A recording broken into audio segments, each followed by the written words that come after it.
ظاہر ہے جب سلیمان اتنے ناراض ہو گئے کہ ہدہد آئے تو اس کو سخت سزا دے دوں یا ذبح ہی کر دوں یا سیدھی بات کرے گا اولیاتینی بسلطان مبین، فمکث غیر بعید، زیادہ دیر گزری نہیں تھی، قال احطت بما لم تحط به وجئتک من سبأ بنبأ یقین۔ حضرت عجیب تماشا دیکھ کے آیا ہو، ہائے ہائے، انی وجدت امرأة تملکہم وأوتیت من کل شیء ولہا عرش عظیم۔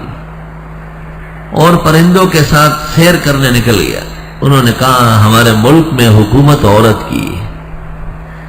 کہیں اس زمانے کی بدنظیری وہاں پر مسلط ہوئی تھی۔ ہدہد کو حیرت ہوئی کہ عورت اور حکمران، چمکین تھی حمیدہ جو انگلش سے تھی بیگانہ، اب شمع انجمن ہے کبھی تھی چراغ خانہ۔ عورتوں سے تو گھر سجتے ہیں، عورت ہوتی ہے، اور جب عورتوں سے بازار سجنے لگے اور منڈیاں اور دفتر سجنے لگے تو وہ عورت کہاں رہی ہے؟ اب یہ کہتے ہیں جی عورتوں کے حقوق مسلمان نہیں دیتے۔ مسلمان اس کو گھر میں بٹھا کے کھانا پینا کپڑا عزت فخر عفت خوشی سب کچھ دیتے، ہوم سیکرٹری ہوتی ہے، اور یہ کہتے ہیں نہ باہر آؤ، تمہارے ساتھ کھڑی ہو جاؤ، جو ہم کریں گے آپ کو بھی کرنا پڑے گا۔ کتنی عجیب بات ہے۔ شیخ حذیفی نے چند دن پہلے جمعہ میں مدینہ میں خطبہ دیا، یہ تمام جو ان کے خیال میں عورتوں کے حقوق ہے حقیقت میں بدترین ظلم ہے، بدترین ظلم، مظالم ظلمہ اور سودا ہے۔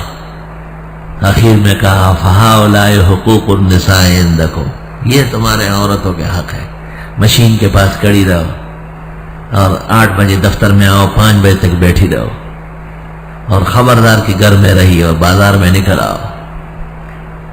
اور وہ کمکل بھی اس بات پر آمادہ ہو گئی کہ ہاں مجھے مردوں کے ساتھ کندھے لڑاتے ہوئے باہر جانا ہے۔ یہاں ایک عورت آئی، بہت زمانوں کی بات ہے، 20-25 سال پہلے، مجھے کہنے لگی اندر عورتیں نہیں ہیں۔ میں نے کہا ہیں؟ کہا بلٹ کیوں لگا ہوا ہے؟ میں نے کہا گھر میں عورتیں اندر رہ رہی باہر؟ نہیں بس کھلا رکھے آپ۔ میں نے کہا کہنے لگی میں کون ہوں؟ میں نے کہا آپ عورت نہیں ہے، کوئی بلا ہے، کوئی مصیبت بنی ہوئی ہے، بھوتنی ہے۔ واہ کس طرح عجیب بات ہے۔ وَقَرْنَ فِي بُيُوتِكُنَّ، قرآن کہتے ہیں پیغمبر کی بیویوں گھر میں رہو، اندر رہو۔ وَلَا تَبَرَّجْنَ تَبَرُّجَ الْجَاهِلِيَّةِ الْأُولَىٰ، جاہلی عورتوں کی طرح بناؤ سنگار کر کے باہر نہ آنا۔ یہ تو قرآن ہے، اللہ کا کلام ہے، اس کا کیا جواب ہے؟ یہ تو کسی مولوی کا مقالہ یا کتاب نہیں، براہ راست قرآن مجید کی آیت 22 پارہ پہلا صفحہ 2-3 آیتوں کے بعد شروع ہے۔ اب وہ کہتی ہے جی ہم گھروں میں کریں کیا؟ وَأَقِمْنَا الصَّلَاةَ وَآتِينَا الزَّكَاةَ وَأَطِعْنَا اللَّهَ وَرَسُولَهُ، نمازوں کی پابندی، زکوٰۃ وقت پر دیا کرو، اللہ اور رسول کا کہا مانو۔ إِنَّمَا يُرِيدُ اللَّهُ لِيُذْهِبَ عَنْكُمُ الرِّجْسَ أَهْلَ الْبَيْتِ، اللہ تعالیٰ اس طرح اے پیغمبر کے گھرانے تم کو پاک کرنا چاہتے ہیں۔ خاتون کی پاکی کا پہلا مرحلہ اس کا خاتون خانہ ہونا ہے۔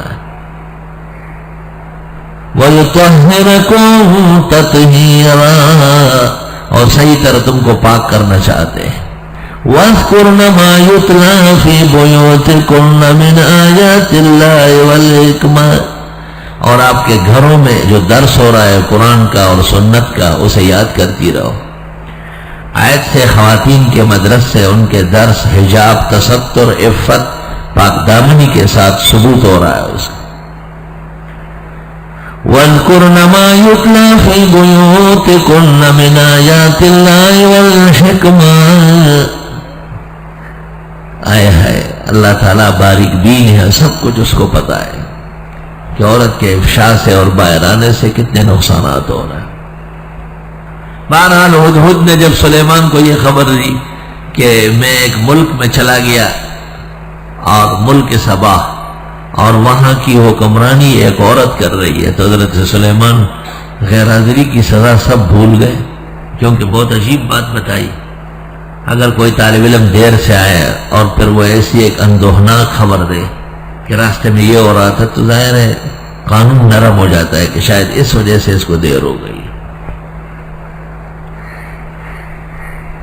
اللہ، میر سید کہتے ہیں کہ یہ دو باتیں بڑی مشکل تھی، پیچھے بیٹھنا اور نہ پوچھنا۔ علم تو بڑھتا ہی پوچھنے سے ہے، اور یہ جو اشرفی والی بات تھی یہ آسان تھی، کیونکہ مصر میں اس زمانے میں مزدوری رات کو ہوتی تھی۔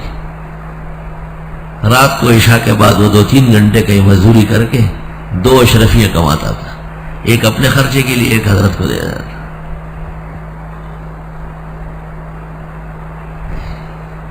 درس شروع ہو گیا اور مبارک شاہ کتابیں پڑھا رہا ہے اور سید سند اس میں شریک ہے، پیچھے بیٹھا ہوا ہے غریب۔ جس جگہ مبارک شاہ کا مدرسہ تھا اس کے بیچ میں خالی صحن تھا اور کمروں میں طلباء رہتے تھے۔ رات 2 بجے 1 بجے کے قریب مبارک شاہ طالب علموں کی حاضری لینے کے لیے آیا، دیکھ رہے ہیں کون سو رہا ہے کون جاگ رہا ہے۔ یہ بھی اہل انتظام کا فریضہ ہے کہ مختلف لوگ آرام سے سوئے، انہیں تکلیف نہ ہو، کوئی کسی کے لیے تکلیف کا باعث نہ بنے، سب کی عزت محفوظ ہو۔ ایک کمرے میں دیا جل رہا ہے اور تقریر ہو رہی ہے، اصل متن یہ ہے، شرح یہ ہے، حضرت شیخ نے یہ کہا ہے اور میں یہ کہتا ہوں۔ مبارک شاہ کھڑا ہو گئے، یا 8-10 طلباء جمع ہو گئے ہوں گے، دیکھا تو اندر صرف دیے کے سامنے سید سند بیٹھا ہوا ہے۔ مورخین لکھتے ہیں کہ مبارک شاہ یہ منظر دیکھ کر رقصا بہجتا و سرورا، خوش ہو گئے، بہت زیادہ، بہت خوش ہوا، ایسے لوگ پڑھنے آئے ہیں۔ جب صبح ہو گئی تو اس کو کہا آگے آ کے بیٹھو، اور صرف تجھے پوچھنے کا حق ہے، اور لوگ نہیں پوچھیں۔ رات کو میں نے دیکھا ہے سب سو رہے تھے، صرف ایک آدمی دن بھر کے سبق پر تبصرہ کر رہا تھا، مذاکرات مان نفس کر رہا تھا۔ جب سال پورا ہوا، جو علوم مبارک شاہ نے ان کو پڑھانے تھے سید سند نے وہ پڑھ لیے، اور وقت روانگی کا آیا، اجازت لینے کے لیے آیا، تو مبارک شاہ نے ایک گوری اشرفیوں کی بری ہوئی ان کے آگے رکھا، یہ آپ نے جو مجھے روز ایک دیا ہے، مجھے فکر تھی کہ آپ جا کے کیا کریں گے، یہاں سے کچھ سامان تیار ہو آپ کے پاس۔ کاملین کو ایسی فکریں ہوتی تھی، یہ جو آپ روز آپ سے لیتا تھا وہ آپ کے لیے جمع کرتا تھا، یہ لے چلو اپنے ساتھ۔ اوقات کی برکت، شیخ سے ملازمہ، سبق کا احترام، اس کے لیے ظاہری تکالیف اور قربانیاں، اس کے رنگ بڑے عجیب ہوتے ہیں، اس کے نتائج بڑے زبردست ہوتے ہیں۔ مبادی ایسے ہی مشکل ہوتے ہیں، آنا مشکل، بیٹھنا مشکل، وقت نکالنا مشکل، لیکن جب اس کے نتائج آتے ہیں، پھل جب پک جاتا ہے پھر سب خوش ہوتے ہیں۔ پھل پہلے دن نہیں ہوتا، بیج مٹی میں ڈالا جاتا ہے، کوئی نکلتا ہے کوئی نہیں نکلتا ہے، پھر تیغ بڑھتا ہے، پودا بنتا ہے، درخت ہوتا ہے، 3-4 مہینے کی خواری اور مشقتیں سہنی پڑتی ہے۔ نامی کوئی بغیر مشقت نہیں ہوا، 100 بار جب عقیق کٹا تب نگی ہوا۔ وقت لگتا ہے، علم کے ساتھ وقت کا حساب نہ کرے، وقت اور عمر کو علم پر قربان کر دے، اور پھر علم بھی قرآن کریم کا جو مغز المغز، روح الروح، سر الاسرار ہے، جو دونوں جہانوں کا عظیم سرمایہ ہے۔ تو انتظام میں اس بات کو دخل ہے کہ حضرات اہلیان درس اوقات کے پابند ہو، اور منتظمین ان سے پابندی کروائے، اور حاضر اور غیر حاضر دونوں کا فرق ہو۔